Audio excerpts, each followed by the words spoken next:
Amin. Berikan kemuliaan bagi Tuhan. Haleluya. Silakan duduk, Tuhan berkati. Jadwalnya bukan saya hari ini, ya, dan bukan jadwal saya juga hari ini saya ada di sini.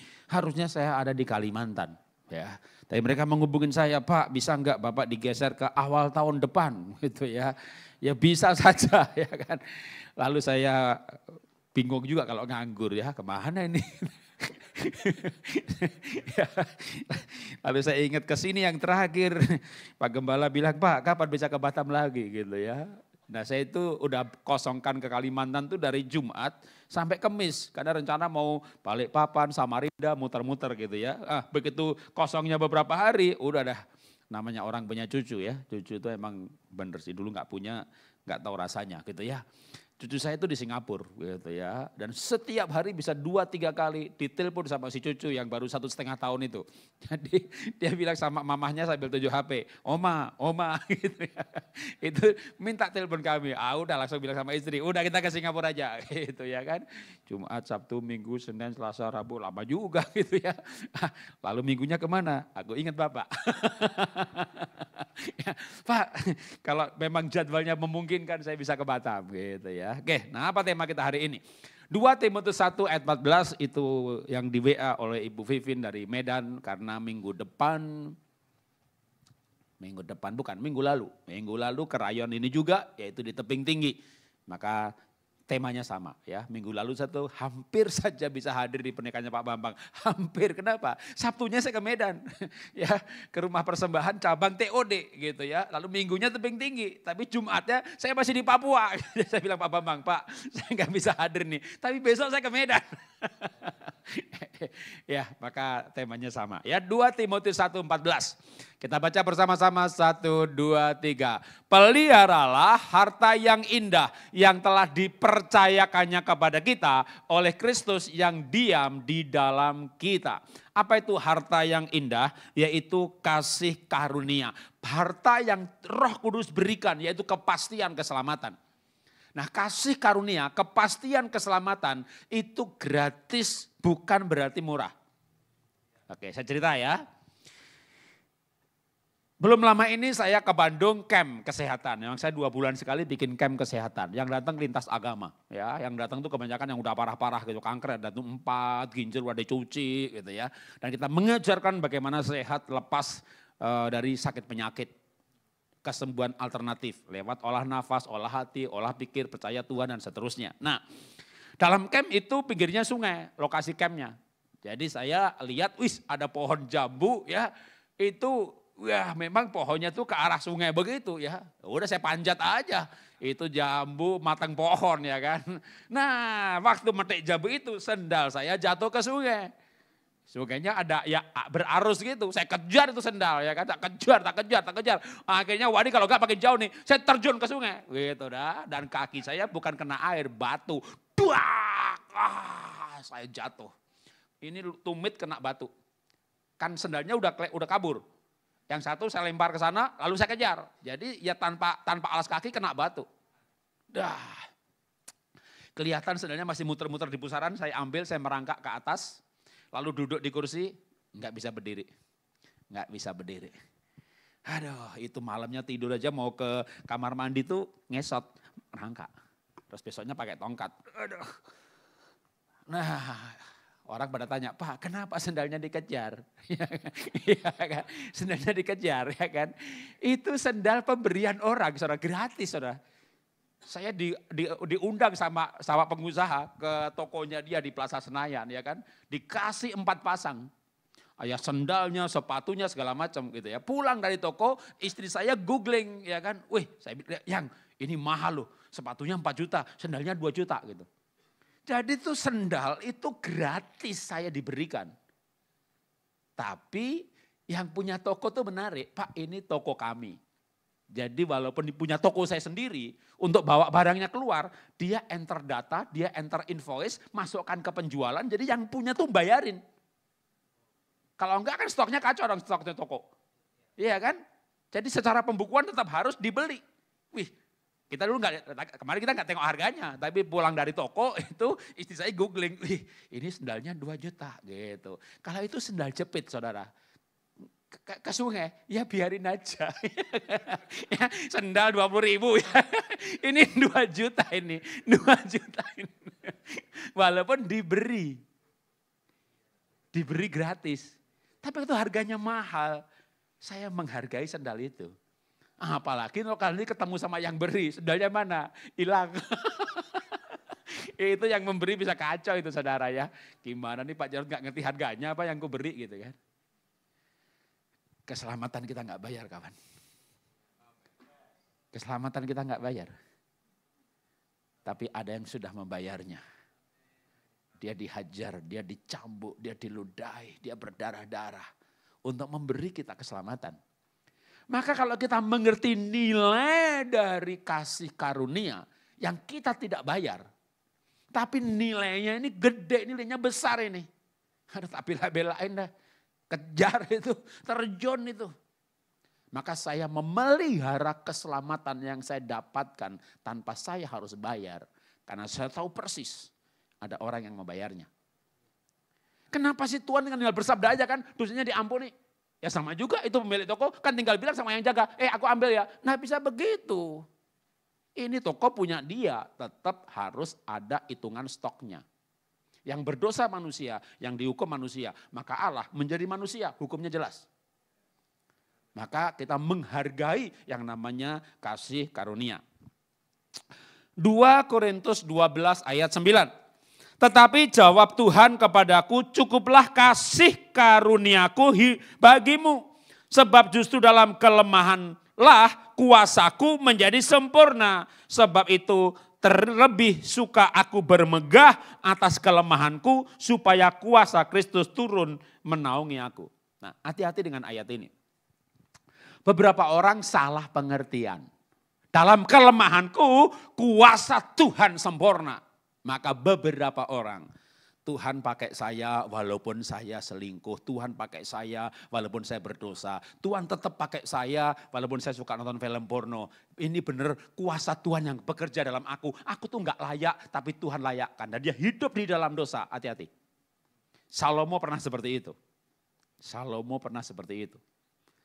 Salomo berkata, aku membiarkan mataku melihat dunia ini. Biduan-biduanita ada padaku. Aku membiarkan mataku. Dalam hal itu kasih karunia tetap ada padaku. Jadi waktu Salomo hidup di dalam dosa, hikmatnya tidak hilang. Dalam hal itu kasih karunia tetap ada padaku. Nah makanya ada pendeta. Minggu dia khotbah. Minggu malam hari yang berbahaya. Sabtu dia persiapan, dia jaga kekudusan. Minggu malam dia selingkuh. Dan dia berkata, Tuhan masih pakai saya. Lumpuh berjalan, buta melihat. Kalau yang paling ekstrim, Robert Liardon. Dunia dikejutkan waktu dia mengaku homo. Loh bukannya bulan kemarin di KKR? Kenapa ya kok hamba Tuhan yang dalam kaliber yang hebat-hebat, Anda bisa sebut banyak nama. Tapi hebatnya Robert Liardon, dia tidak dibongkar. Dia membongkar dirinya, dia mengaku. Dan dia menghukum dirinya, maka dunia menghargai dia. Ada yang dibongkar dan gak mau ngaku. Tapi kita sama-sama bingung jemaat. Kok bisa ya hamba Tuhan sekali itu jatuh? Karena mungkin dia seperti Salomo yang merasakan dan punya pengalaman dalam kelemahan itu tetap dipakai Tuhan. Menggunakan ayat ini. Jangan. Ayat ini gak muncul satu ayat. Apa kelemahan Paulus yang dia pernah lakukan? Maka nanti baca Galatia 5, 19, 20, 21. Perbuatan daging telah nyata. Percabulan, kecemaran, kenajisan, amarah, dengki, pesta pera. Seperti yang kubuat dahulu.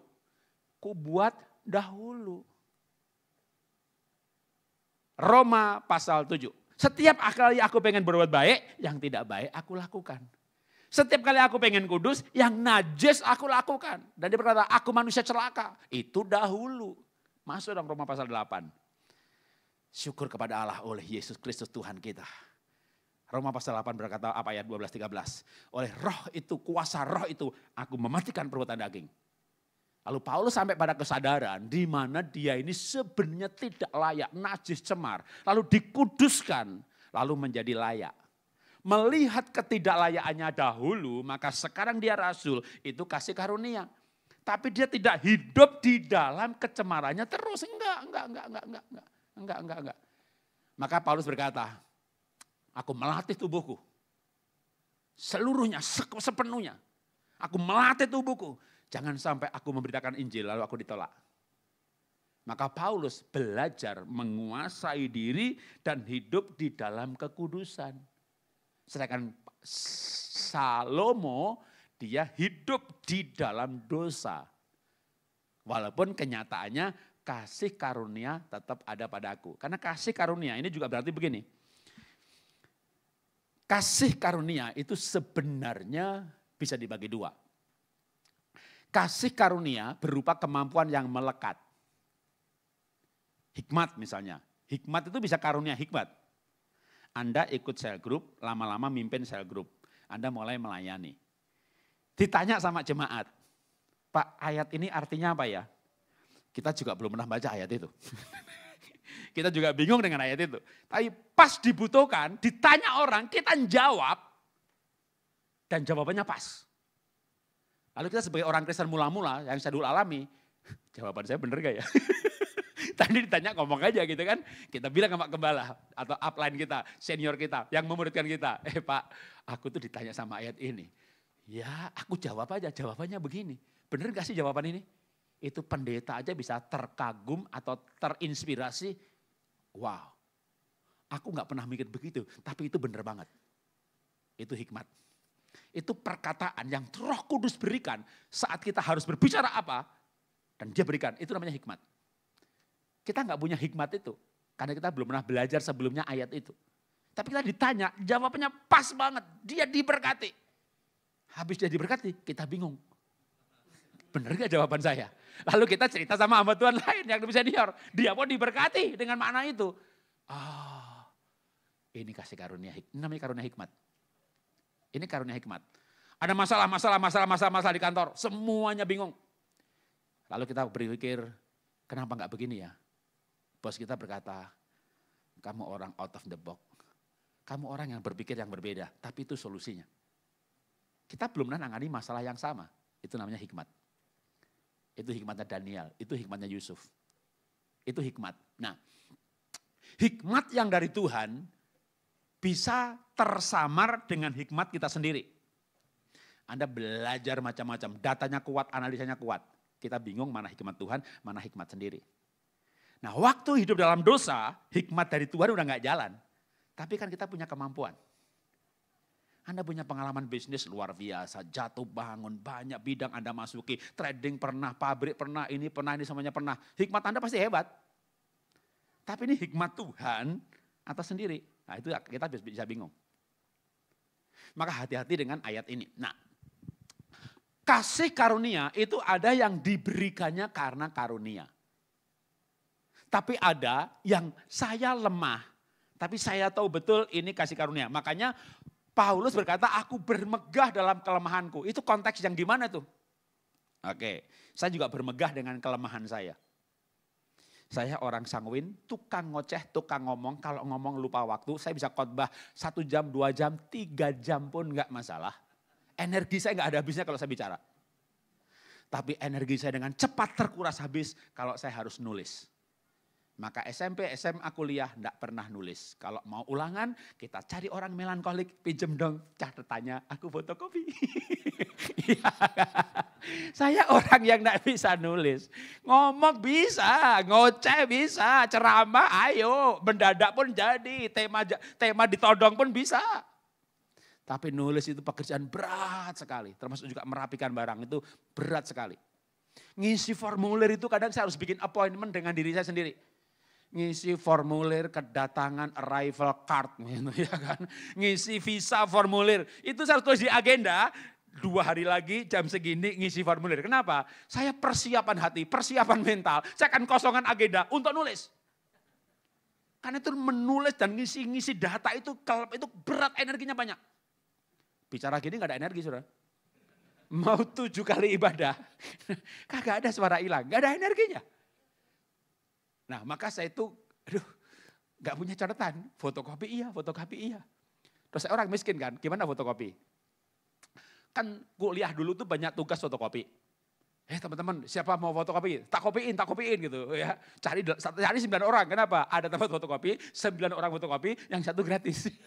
Jadi saya bukan baik namanya, miskin. Ya kan? Tapi cari gratisan, orang mau fotokopi dikumpulin. Udah, saya fotokopi gratis terus gitu kan. Orang miskin tuh akalnya banyak. Ya kan? Itu namanya power of mepet ya kan. Dan Jehovah itu Jehovah mepet. Dia pepet kita. Talenta keluar akal, keluar ide, keluar semuanya. Lalu saya tiba-tiba jadi pembicara, singkat cerita, berpikir ya, aduh kalau punya buku hebat ya. Nah bingung saya tuh. Pak Jarod, banyak Pak ghostwriter orang yang mau dibayar untuk nulis buku. Kasih aja kaset khotbah Bapak nanti bukunya jadi. Saya nggak mau. Saya akhirnya mencoba menulis sendiri. Tulis sendiri dari 80 halaman, 100 halaman. Waduh tuh energinya luar biasa. Kasih ke media, ditolak. Revisi lagi, tolak lagi. Revisi lagi, tolak lagi. Tolak lagi kenapa? Karena salah ketik.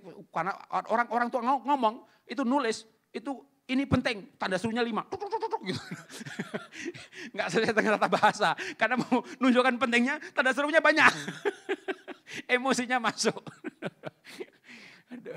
Jadi ditolak terus berapa tahun, 3-4 tahun udah kali ditolak sama Gramedia. Waktu itu saya duit lagi banyak. Saya bikin perusahaan percetakan sendiri saudara.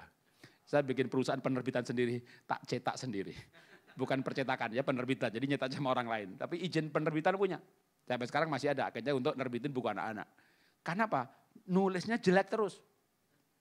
Ditolak Gramedia, tapi singkat cerita tahun ke-5 ke-6 Gramedia terima tulisan saya. Tulis sendiri, sekarang 66 buku sudah saya tulis. Ya. Nah, ini bukan talenta. Saya terlahir tanpa kemampuan menulis. Ini Tuhan Yesus berkata, 2 jadi 4, 5 jadi 10. Jadi kita bisa bikin talenta baru atau Tuhan berikan talenta baru. Jadi saya mau bermegah. Kalau bermegah bidang yang lain ya, saya pelukis itu dari kecil. Bapak saya pelukis, saya terlahir pelukis, nggak pernah les lukis, nggak pernah, suka ngelukis, pandemi, bangkrut. Nah itu lagi, bangkrut itu kepepet, power of mepet muncul. Ya kan, ngelukis, belasan tahun nggak ngelukis laku. Itu bakat. Tapi nulis, itu saya bermegah. Kok saya bermegah jadi pelukis? Karena itu murni pemberian Tuhan. Di mana tidak bisa ngelukis, jadi ngelukis. Nah itu kita boleh bermegah dalam hal seperti itu. Tapi jangan bermegah atau menggunakan ayat dalam kelemahanku. Kuasa Tuhan sempurna. Aku ini lemah, aku ini punya kelemahan. Kelemahan pribadi yang semua orang gak tahu. Apa itu? Kenajisan, selingkuh, korupsi. Dan Tuhan tetap pakai saya. Hati-hati. Kita boleh bermegah dalam kelemahan masa lalu. Atau kelemahan yang Tuhan sudah ubahkan. Ya, oke kita lanjutkan lagi. Mengenai karunia dan kasih karunia. Nah, kalau kita memahami kasih karunia yang tidak layak, dilayakkan, yang tidak mampu, dimampukan, bukan tidak mampu terus, bukan tidak layak terus. Tidak layak, dilayakkan lalu menjadi layak. Karunia, kasih karunia yang gratis tapi harganya luar biasa karena orang lain membayarnya. Dengan pemahaman ini maka ayat ini jadi tepat. Tetapi karena kasih karunia Allah, aku sadar sebagaimana aku ada sekarang. Dan karena kasih karunia yang dianugerahkannya kepadaku tidak sia-sia, selebihnya aku telah bekerja lebih keras daripada mereka semua. Tetapi bukannya aku, melainkan kasih karunia Allah yang menyertai aku. Paulus ini kan bagi saya kan fenomenal ya. Dia penulis kitab paling banyak loh. Kitab yang namanya Rom, Korintus, Galati, Efesus, Filipi, Kolose, Tesalonika 1-2, Timotius 1-2, Filemon, Ibrani, anonim pun diduga dia yang tulis. Jadi ya Petrus 1, Petrus 2, Petrus 3, tipis lagi. Semua di antara para rasul paling rajin nulis dan tulisannya dikanonkan ya Paulus. Alkitab yang bukan digital, Alkitab cetak. Ya. Setelah Wahyu ada kamus, ada peta Alkitab. Petanya siapa itu? Ada peta perjalanan Paulus pertama, peta perjalanan Paulus kedua, peta perjalanan Paulus ketiga. Tidak ada rasul yang penjelajahannya sejauh selengkap sebanyak Paulus. Semua kota di dunia yang bisa dijangkau dengan alat transportasi waktu itu, semua dijelajahi Paulus. Ini daya jorongnya, rajinnya, semangatnya luar biasa. Kerajinan itu didorong karena pemahaman aku nggak layak dilayakkan. Layaknya masuk neraka, masuk surga. Bukan hidup dalam ketidaklayaan lalu karunia bekerja. Enggak begitu, enggak. Dia kerja lebih keras. Nah bicara kerja lebih keras, Tuhan tuh senang dengan orang rajin loh.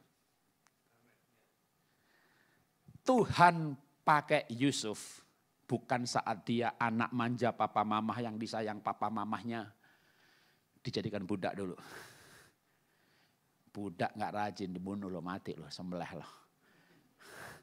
Dan jadi budak itu dikatakan Alkitab dalam kitab Mazmur tentang Yusuf waktu jadi budak. Lehernya masuk dalam belenggu, kakinya dipasung. Jadi sebelum Yusuf itu tangan kanan Potifar, tangan kiri dulu, jempol kaki dulu. Lehernya masuk belenggu, ini tempat penggilingan anggur, itu lehernya budak dirantai. Maka dikatakan lehernya masuk dalam belenggu. Dia bergerak terus, kalau jalannya pelan, cambuk iya. Rajinnya terbentuk, Tuhan pakai dia.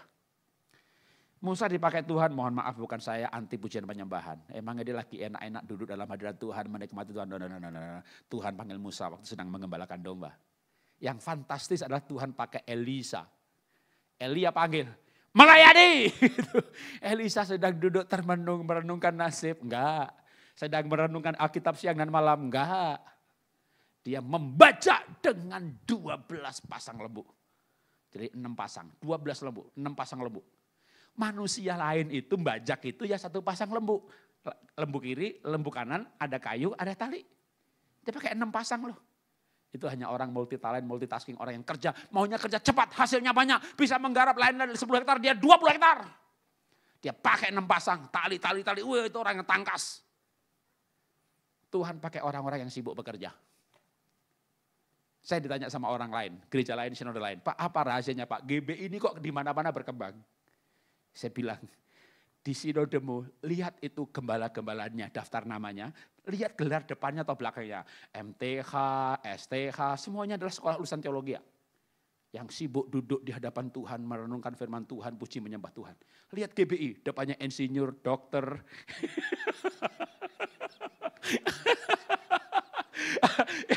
Iya kan, pemborong. Semuanya sibuk bekerja. Orang yang sibuk justru dalam keterbatasan kelemahan dalam tanda petik. Dia akan delegasikan. Dia akan percaya orang lain. Orang tidak sibuk dikasih pelayanan, dikerjain sendirian. Ya kan, nyambut tamu, WL, khotbah, kolektor diambil sendiri, dimakan sendiri. Tuhan suka orang-orang rajin kawan. Tuhan suka orang-orang rajin. Oke kita bicara gereja lain secara positif. Mawar Saron. Mungkin ada yang gak suka gereja itu. Tapi de facto berkembang luar biasa hari-hari ini. Gembalanya Pak Yusuf pengusaha yang tidak pernah di mimbar. Karena menggembalakan itu memanajemen. Mengatur orang lain, mempercayakan orang lain. Dan orang-orang sibuk pasti terlatih dengan hal itu. Tuhan pakai orang-orang rajin. Tuhan pakai Paulus yang paling rajin. Dia menarik. Dia backgroundnya sebenarnya teologi ya. Tapi dia orang yang pembuat tenda. Tent maker. Orang rajin. Orang kalau sarjana teologi ya melayani saya gimana? Ya itu bukan tugas saya lah. Kan tugas saya ini aja ya. Sesuai SOP-nya aja kerjanya. Ya Tuhan gak pakai SOP saudara. Kalau pakai SOP ke perusahaan ya kan. Kerja satpam ya satpam, gak mau ngangkat barang gitu kan. Kalau Anda melayani Tuhan udah. Itu semuanya ada kerjakan.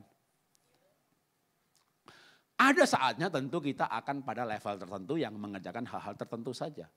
Tapi kasih karunia melampaui yang diminta. Karena menyadari kasih karunia, maka Paulus kerja lebih keras daripada yang lain. Bukan karena mendapat kasih karunia lalu leha-leha. Karena dia sadar benar ini adalah, maka kalau aku harus hidup kata Paulus. Kalau aku harus hidup maka bagiku bekerja memberi buah.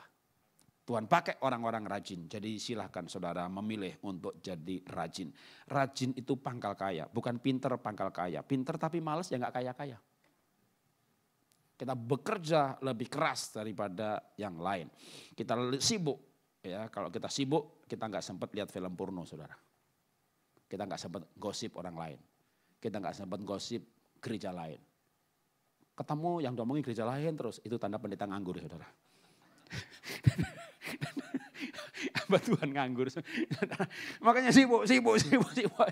Aduh, nganggur ini bahaya, saudara. Bahaya banget Daud. Itu musim berperang, orang berperang, dia gak berperang. Dia di atas atap rumah, ya aduh jadi nganggur. Dia coba kalau dia berperang, dia gak lihat Batseba mandi, saudara. Ya zaman dulu untuk bisa lihat Batseba mandi, kalau bukan Daud ya gak bisa. Daud kan punya rumah tingkat ya kan, punya akses kan. Sekarang gak perlu rumah tingkat, punya gadget juga bisa. Banyak Batseba di sini. Ya, ya. Tapi kalau kita sibuk, mana sempat, nggak ada waktu, kita nggak ada waktu. Kerjanya banyak banget. Maka jangan heran kalau Tuhan panggil orang-orang sibuk. Kalau Anda belum sibuk, Anda ditunggu sibuk baru dipanggil. Karena kalau Anda nggak sibuk, Tuhan takut panggil saudara. Nanti saudara kerjakan semuanya sendirian. Ya, akhirnya orang nggak kebagian pelayanan. Ya maka gereja nggak bisa besar. Saya bilang begitu sama sinode lain. Oh begitu ya Pak Jarod? Kayaknya iya. Lihat gereja kami, lihat sinode kami. Ini gembalanya orang makin sibuk itu gembalanya. Makin gede itu gerejanya. Ya. Makanya Bapak nggak boleh nganggur. Pendeta nganggur bahaya saudara. Bahaya. Oke kita lanjutkan lagi. Dan Allah sanggup melimpahkan segala kasih karunia kepada kamu supaya kamu senantiasa berkecukupan dalam segala sesuatu malah berkelimpahan dalam berbagai kebajikan. Tapi saya hubungkan tetap kelimpahan ini dengan sebelumnya yaitu bekerja keras lebih daripada yang lain. Kalau kita rajin kita diberkati. Diberkati bukan tanpa masalah. Kesaksian saya mungkin pernah saya saksikan kunjungan sebelumnya. Saya merantau ke Jakarta, orang miskin, tinggal di pinggir kuburan, waktu kecil jualan es lilin. Maka kami terlahir rajin itu karena terpaksa. Kalau nggak rajin ya nggak makan. Kecil jualan es lilin, lalu menikah. Saya menikah dengan wanita Tionghoa, cantik, putih, imut-imut, ekonomi berada. Tapi saya bilang sama dia, 4 tahun, 5 tahun lagi kita harus beli rumah. Kalau bisa kita belinya cash. Kita punya duit sih untuk kontrak rumah yang layaknya kamu asisten manajer, saya asisten manajer, saya di Astra, dia di Hero Group kantor pusat. Ya setahun 20 juta, tahun 90-an itu ya rumah yang layak untuk sarjana dua-duanya kerja di perusahaan perusahaan nasional tuh ya setahun 20 juta lah rumah, kontrak rumah tahun 90-an. Saya bilang sama istri, kita cari yang 1 juta. 19 juta kita tabung. Paling tidak 5 tahun itu 100 juta. Itu DP rumah udah rumah yang gede. Lalu selain itu kalau kita kerja lebih keras lagi, kan kita bisa nabung lebih banyak lagi. Bahkan kalau kita cari rumah yang harga 300-an juta, 200 juta, tahun 94, 93, kita bisa beli cash loh 4 tahun lagi. Cash. Tapi kita harus hemat, sehemat mungkin. Mana ada kontrak rumah 1 juta setahun. Pokoknya kalau ada kan mau gak tinggal. Ya, saya cari, dia kan kerjanya di Hero. Maka waktu di Karsa Pemuda, itu gereja Pak Niko masih baru 1 cabang waktu itu. Saya tuh kalau kemana-mana, kalau pulang gereja tuh kalau bisa nebeng diaken yang punya mobil. Ya, untuk menghemat lagi. Berangkat naik bus kota, pulang nebeng. Lalu ditanya, emang kamu tinggal di mana? Di Gatot Subroto. Istri saya kan kerja di Hero Gatot Subroto kantor pusat. Nah, dia di belakangnya. Bukannya belakangnya itu kompleks BI, ya belakangnya lagi. Sama yang biasa jual durian, ya belakangnya lagi. Oke. Sama Gang Mandala, belakangnya lagi. Lah itu kan kuburan, lompat parit kebun pisang, kuburan sebelahnya. Pakai lompat parit saudara, motor aja gak bisa masuk. Loh, itu masuk gang-gang yang gangnya itu cuma rumah-rumah dempet-dempet ya. Itu gangnya itu kecil, terus ada belokan yang begini, motor aja gak bisa lewat. Kami dapatkan 450.000 untuk 6 bulan. Jadi setahun cuma 900.000. Sebelah saya tuh rumah petak gitu kan. Tukang bakso di situ, tukang gali di situ, tukang sampah di situ, tukang-tukang semuanya. Saya tinggal di situ. Maka kalau ada saudara saya datang dari Jawa gitu, saya bilang kita ketemu di hotel aja di lobi Hotel Indonesia gitu. Jadi kita udah gaya milenial, ketemunya di hotel, di kafe. Kita tinggal di pinggir kuburan. Kita kerja keras. Tapi 4 tahun lagi saya beli rumah cash loh. Saya beli rumah cash. Saya kerja keras. Habis beli rumah saya kerja keras. Bangun usaha. Maka waktu bangkrut, nah itu yang saya sempat kaget sebenarnya. Itu kan masuk COVID itu kan, waduh kita semuanya baca ayat ya. Mazmur 91 kita baca kayak jimat saudara ya. 1000 rebah di kiri, 1000 rebah di kanan, saya rebah juga. Kita kena COVID juga, bangkrut juga. Wah kita bingung juga. Kena COVID-nya kena juga, bangkrutnya iya juga. Tapi saya tetap berani berkata orang yang diberkati Tuhan. Loh kok bangkrut kok diberkati? Apakah masa COVID 2 tahun pada masa itu ada pelukis yang bisa menjual 162 lukisan? Saya pemasok baru, pelukis baru. Belasan tahun gak melukis. Tapi itu namanya kasih karunia. Gitu ngelukis, makat upload Instagram, laku. Upload Instagram, laku. Satu lukisan saya jual 10, 20, naik 30. Rata-rata 20, 25 juta. 160 lukisan, 3,2 miliar kawan. Selama pandemi 2 tahun. Kayaknya pelukis lain gak ada yang jual 3,2 miliar. Ya walaupun yang hebat satu lukisan, kita banyak lukisan, tapi total nilainya aja. Pandemi berhenti, aneh bin ajaib. Pandemi berhenti udah 2 tahun kan, sudah 2 tahun saya gak ada order lukisan. Kagak ada order.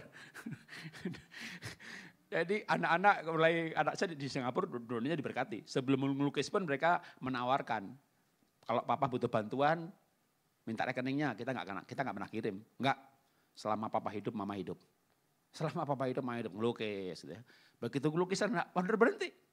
Kan saya pernah cerita masuk bisnis produk kesehatan.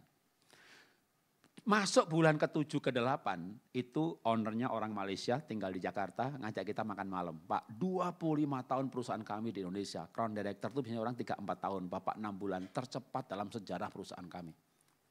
Saya kerja keras lebih daripada yang lain. Saya kerja gak ada berhentinya. Saya belajar untuk rajin. Kalau di tengah kerajinan bekerja sekuler ini Tuhan panggil pelayanan saya melayani.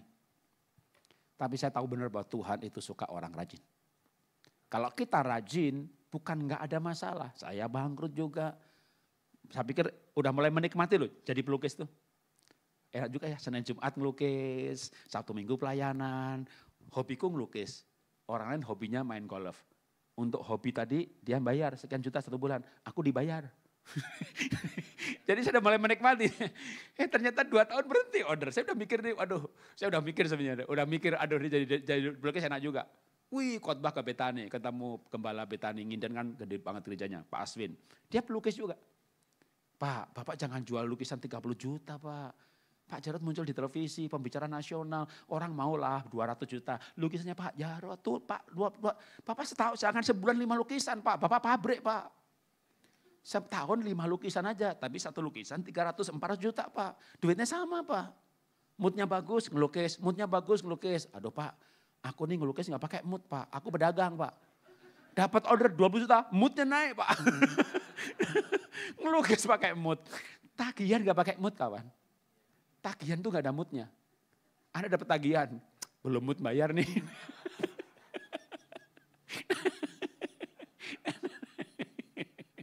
Kerja kok mood-moodan, saudara emangnya tagihan pakai mood-moodan. Gak ada, cek jatuh tempo gak ada moodnya itu saudara. Maka Anda kerja gak boleh mood-moodan. Jadi saya gak pakai mood, saudara. Udah pokoknya dapat order lukisan 10 juta, 20 juta, udah moodnya langsung pentok. Pasang 4 kanvas, lukis sekaligus. Saudara ya, saya ingat si Elisa membajak dengan 6 pasang lembu. Kita ngelukis 4 kanvas, satunya realistis, satu ekspresionis, satu pakai kuas. Jadi lukis ini tunggu setengah kering untuk dilanjutkan, lukis yang satu lagi. 4 kanvas langsung. Mungkin Tuhan di sorga ngelihat spesies langka ini. Iya kan? Ya, ayo kita jadi spesies langka. Tapi langka apa? Dengan kesibukan itu, dengan sibuk produktif, sibuk bahagia. Percaya saya, kita gak akan jatuh kayak Daud. Kita gak akan jatuh darah Daud. Kita tidak akan. Kenapa? Karena kita menyadari kasih karunia. Bahkan kita jadi orang yang suka bekerja. Masalah nanti kita mau gunakan kesukaan bekerja, kerajinan. Tapi orang itu kalau rajin di bisnis, di pelayanan juga pasti rajin. Itu pasti, karena rajin itu kan jadi karakter. Dan karakter itu kan kebawa kemana. Kita jujur di bisnis, kita juga jujur di keluarga lama-lama. Kenapa lama-lama? Karena lebih susah jujur di keluarga. Loh, Anda punya kongsi, pasti jujur sama kongsi dong ya, integritas. Sama kongsi, tepat janji. Janji makan, tepat makan. Janji bayar, bayar. Sama istri, diingkari. Saya bukan diingkari sih Bu ya, suami itu pelupa Bu. Suami itu pelupa, jadi janji sama ibu, Sabtu malam, Jumat malam makan ya, ya gitu. Itu Jumat pagi harus diingetin, Pak nanti malam kita makan bersama ya, gitu. Kalau perlu jam makan siang, ingetin lagi suami, Pak nanti malam kita makan bareng gitu. Kalau enggak, nanti dia ketemu teman, teman ya malam ada acara enggak? Kayaknya sih enggak ada ya. Gitu. Kita makan dulu ya, ya gitu. Maka dia pulang lebih awal, jam 5 udah mandi, istrinya bingung, ini suami rajin amat mau makan bareng jam segini udah mandi. Makin bingung lagi waktu dia panasin mobil berangkat, mau kemana? Makan sama teman, karena kita janji, oh iya lupa sorry. Lupa. Dia bukan ingkar janji, sudah lupa. Laki-laki itu lupa, maka dia butuh sekretaris yang ngingetin terus. Pak jam segini meeting, Pak jam segini ada tamu, Pak jam segini, Bapak jam segini ada acara ini, besok itu sekretaris tuh ngingetin terus. Dan bos itu suka dengan cara sekretaris mengingatkan. Beda kalau sama isi mengingatkan, kamu tuh lupa terus. Makanya bos ceraiin istrinya, nikah sama sekretarisnya, sama ajudannya. Begitu jadi ajudan, sama-sama yang dulu.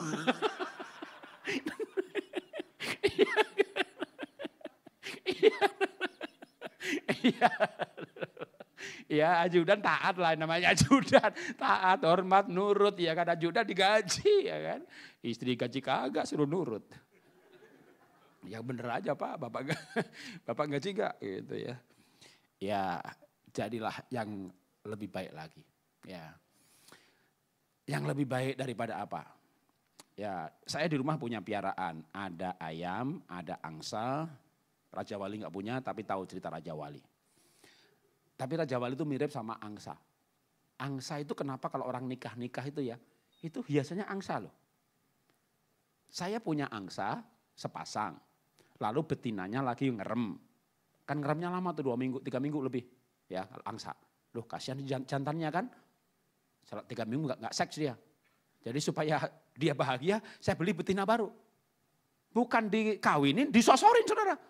Ternyata angsa itu kayak Raja Wali, kayak burung dara, dia sepasang-sepasang. Dia enggak poligami. Saya pikir hebat juga, malah betina yang baru disosorin terus. Saya pergi ke tukang angsa, Pak itu kenapa yang, iya begitu Pak, Bapak jangan beli satu, kau udah bilang kan Pak, Bapak beli sepasang gitu. Ya udah kalau itu beli jantannya lagi dah gitu ya. Jadi dia enggak, pas kalau betinanya lagi mengeram itu, jantannya enggak mau ngawinin yang lain. Beda sama manusia, lain.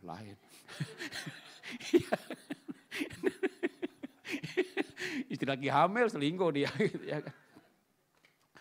Nah, kalau ayam bagaimana? Waduh ayam. Ayam sehari ngejar 5 betina saudara. Jadi ada boleh piara ayam, jantannya 1, betinanya 10. Itu sanggup dia. Semuanya bertelur dan bisa menetas. Artinya apa? 10 dikawinin.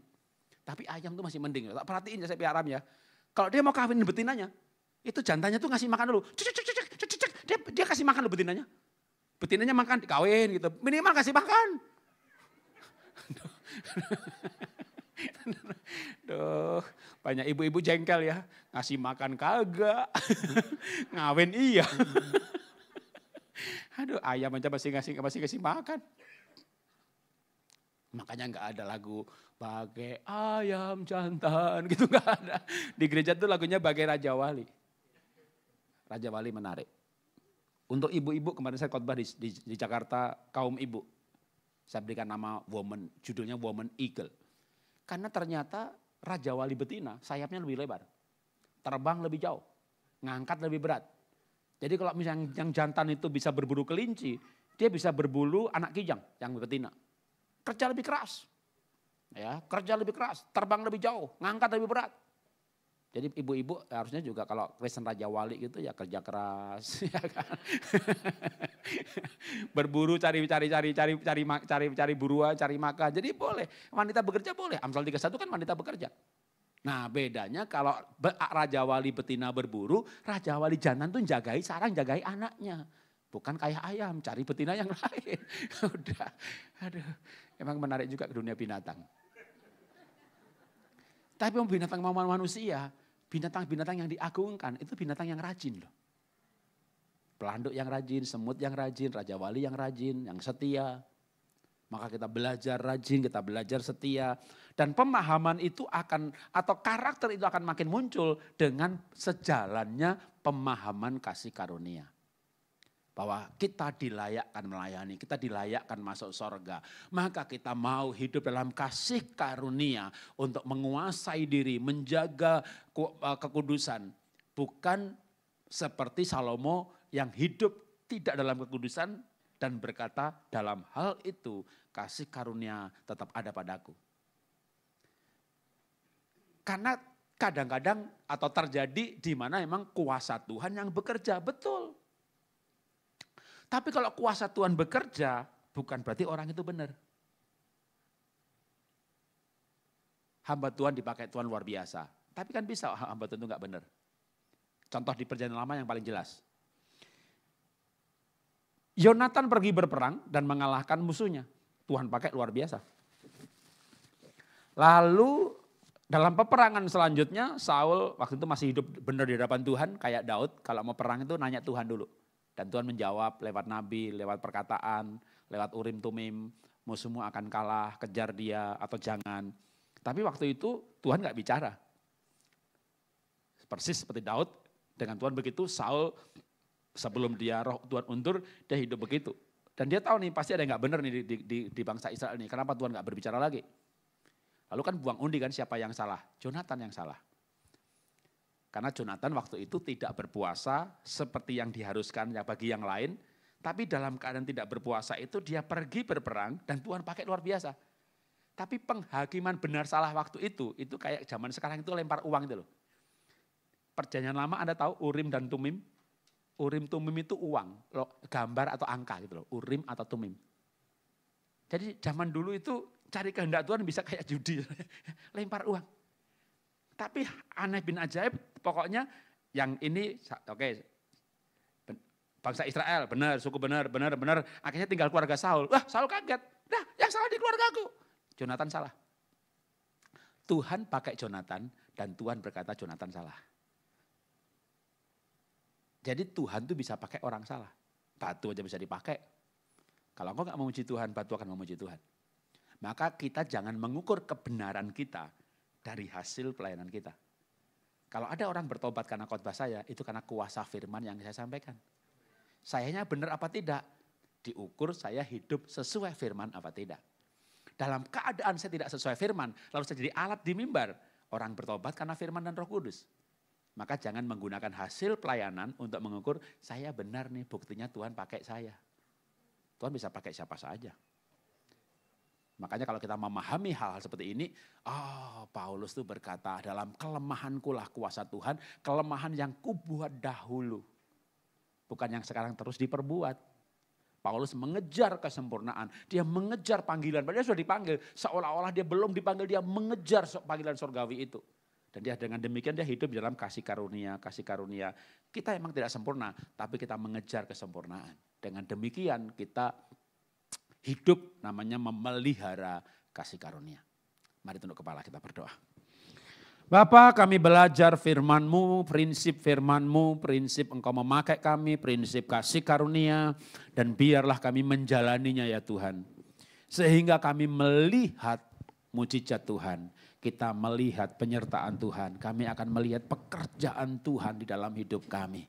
Bentuk karakter kami dari hari ke hari, bentuk pengertian kami dari hari ke hari. Dan hari ini kami belajar untuk memelihara kasih karunia. Terima kasih Bapak, kami belajar dalam nama Tuhan Yesus. Haleluya, amin. Amin.